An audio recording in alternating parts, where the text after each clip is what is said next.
Во оваа лабораторија на Универзитетот на Колорадо научниците креираат услови слични на вселенските. Оваа машина го истиснува воздухот од цевка за научниците да можат доволно да ја забрзаат прашината од земјата за да ја имитира онаа од вселената. Најбрзата честица достигна дури 107 км во секунда, нашата најбрза честичка овде.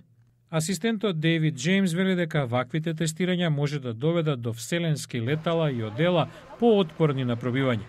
Навлегол во вселенскиот инженеринг пред 10 години, кога со група студенти, меѓу нив и Тифани Финли, направиле бројач на честиците на вселенска прашина за леталото Нови хоризонти 2006 за мисијата на Плутон. Беше меѓу првите проекти во кои што студентите изработија хардвер за една мисија. Финли сега управува со научните операции на Нови хоризонти. Михали Хорани, советник на проектот студентски бројач на честици прашина, е горд на успехот на некогашните студенти. Погледнете ги овие млади луѓе, колку добро се образовани, обучени и подготвени за работа.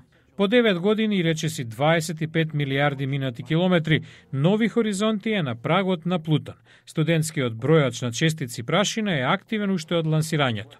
Хорани вели дека помогнал научниците подобро да ја разберат ретката, но потенцијално катастрофална природа на ударите на честиците прашина.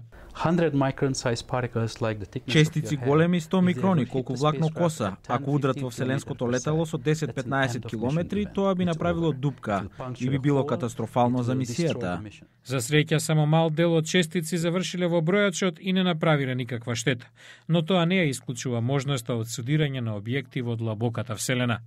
По 5-месечно истражување на Плутон, повеќето инструменти на Нови хоризонти ќе прекинат да работат, но студентскиот бројач на честици прашина ќе продолжи да ја врши својата работа и кога леталото ќе допре до самиот крај на сончевиот систем, кај Перовиот појас, каде што според теоријата, прашината и судирањето на објектите е многу позачестена појава.